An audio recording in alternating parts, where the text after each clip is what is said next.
Hello students, இந்த வீடியோவில் நம்ம பார்க்க போகிறது 10th ஸ்டாண்டர்ட் மேக்ஸில் இருக்கக்கூடிய ஃபார்முலாஸ்லாம் பார்த்துருக்கோம். அதாவது இந்த டாபிக் என்ன டாபிக்னா ஜியோமெட்ரிக் ப்ரோக்ரெஷன்ஸ் ஜிபின்னு வாங்க ஷார்ட்கட்டாக. தமிழில் வந்து பெருக்கு தொடர் வரிசை. ஓகே, இந்த டாப்பிக்கில் நமக்கு 5 ஃபார்முலா இருக்குது. இந்த 5 ஃபார்முலாவை நல்லா மெமரி பண்ணிக்கிட்டோம்னா சம்மெல்லாம் நம்ம ஈஸியாக ஒர்க் அவுட் பண்ண முடியும். ஓகே, முதல் ஃபார்முலா பார்க்கலாம் பாருங்க. nth term of GP. ஜிபினா என்ன சொல்லிருக்கேன்? Geometric progression. ஷார்ட்டா ஜிபின்னு எழுதிட்டேன். பெருக்கு தொடர் வரிசையின் எண்ணாவது உறுப்பு, nth டேர்ம் எண்ணாவது உறுப்பு கண்டுபிடிக்கிறது tn equal a into r to the power of n minus 1.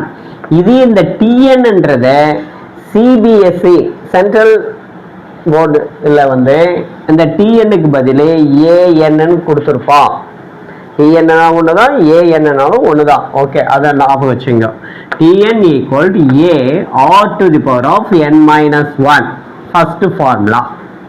Okay, இரண்டாவது formula when the product of 3 consecutive terms of a GP are given. பெருக்கு தொடர் வரிசையின் தொடர்ச்சியான 3 உறுப்புகளின் பெருக்கற் பலன் கொடுக்கப்பட்டால், தொடர்ச்சியா 3 உறுப்புகளின் பெருக்கற் பலன் கொடுக்கப்பட்டால் என்ன ஃபார்முலா எடுத்துக்கணும். அது டேர்ம் என்னென்ன டேர்ம் எடுத்துக்கலாம் பாரு. A R A by R 3 எடுத்துக்கணும். ஓகேங்களா? ஏ ஆர் ஏ பை ஆர்ன்னு எடுத்துக்கிறோம். ஓகே, அடுத்தது தேர்ட். இப்ப வந்து 3 தொடர்ச்சியா 3 கொடுக்கப்பட்ட, இப்ப தொடர்ச்சியா 4 உறுப்புகள் பெருக்கற்பலன் கொடுக்கப்பட்டால், தொடர்ச்சியாக ஜிபியில் 4 உறுப்புகளின் பெருக்கற்பலன் கொடுக்கப்பட்டால், when the product of 4 consecutive terms of a GP are given, அதுக்கு என்ன இது எடுத்துக்கிறோம் பாருங்க. a by r cube, a by r, AR cube. பாருங்க, a by r cube ஒன்று, அடுத்தது a by r ஒரு டேர்ம், அடுத்து AR ஒன்று, AR cube ஒன்று. சார் இப்படி தான் எழுதி நம்ம கண்டுபிடிக்கணுமா? கொஞ்சம் சேஞ்ச் பண்ணிட்டா மாறிடுச்சுன்னா ஆன்சர் வருமானு கேட்டால் கண்டிப்பாக வரும். ஓகே, அதை பற்றி ஒரி பண்ணாதீங்க. ஓகே, அடுத்து நான்காவது formula sum to n terms of a GP. சம்னா கூடுதல். பெருக்கு தொடர் வரிசையின் முதல் n உறுப்புகளின் கூடுதல். பெருக்கு தொடர் வரிசையின் முதல் n உறுப்புகளின் கூடுதல் கண்டுபிடி. வாய்ப்பாடு என்ன? sn sum to n terms equal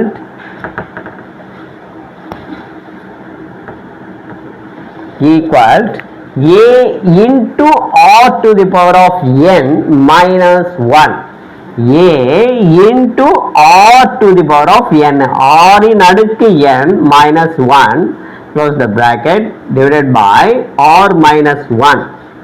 அப்ப r ஓட மதிப்பு not equal to 1. r ஓட மதிப்பு not equal to 1. எப்படி சார் r மதிப்பு கண்டுபிடிக்கிறது? T2 divided by T1, T2 second term divided by first term equal to R, பொது விகிதம் சொல்லுவாங்க.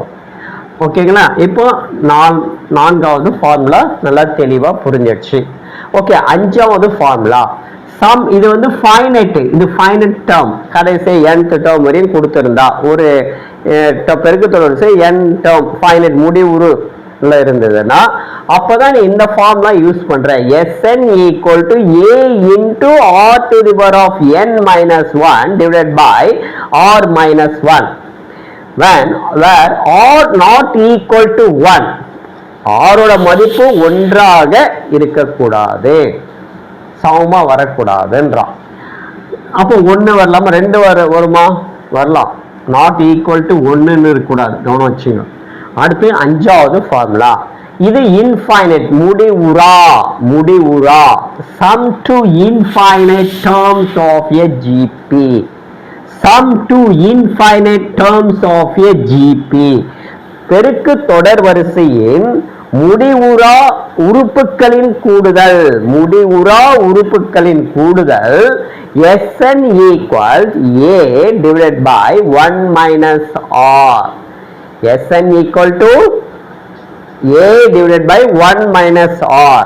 அப்போ எப்போ இருக்குன்னா minus 1 less than R, minus 1 விட R ஓட மதிப்பு அதிகமா இருக்கணும், ஆனால் 1 விட குறைவா இருக்கணும். அதுதான் சொல்றோம் minus 1 less than R less than 1. அப்போ 1 விட குறைவா இருக்கணும், minus 1 விட பெருசா இருக்கணும். 6 விட குறைவா இருக்கணும், 1 விட குறைவா இருக்கணும். இதுதான் கான்செப்ட். இதுதாங்க 5 ஃபார்முலா. எதனுடைய ஃபார்முலாஸ் இதெல்லாம்? பெருக்கு தொடர் வரிசை, ஜியோமெட்ரிக் ப்ரோக்ரஷன்ஸ். ஓகே, இந்த 5 ஃபார்முலாவும் நல்லா உங்களுக்கு தெளிவா புரிஞ்சிருக்குன்னு நினைக்கிறேன். ஓகே, இது நல்லா படிச்சு நல்லா மெமரி பண்ணி வச்சுக்கிங்க, புரிஞ்சுக்கிட்டு படிங்க, அப்படியே இருக்கும் மைண்ட்ல அப்படியே இருக்கும். ஓகேங்களா? ஓகே, இந்த வீடியோ பிடிச்சிருந்தா லைக் பண்ணுங்க, ஷேர் பண்ணுங்க, மறக்காம நம்முடைய ரவி கல்வி சேனலை சப்ஸ்கிரைப் பண்றதை மறந்துடாதீங்க. மீண்டும் அடுத்த வீடியோவில் உங்களுடன் சந்திப்போம். அதுவரை உங்களிடமிருந்து விடைபெறுவது உங்கள் ரவி. பாய்.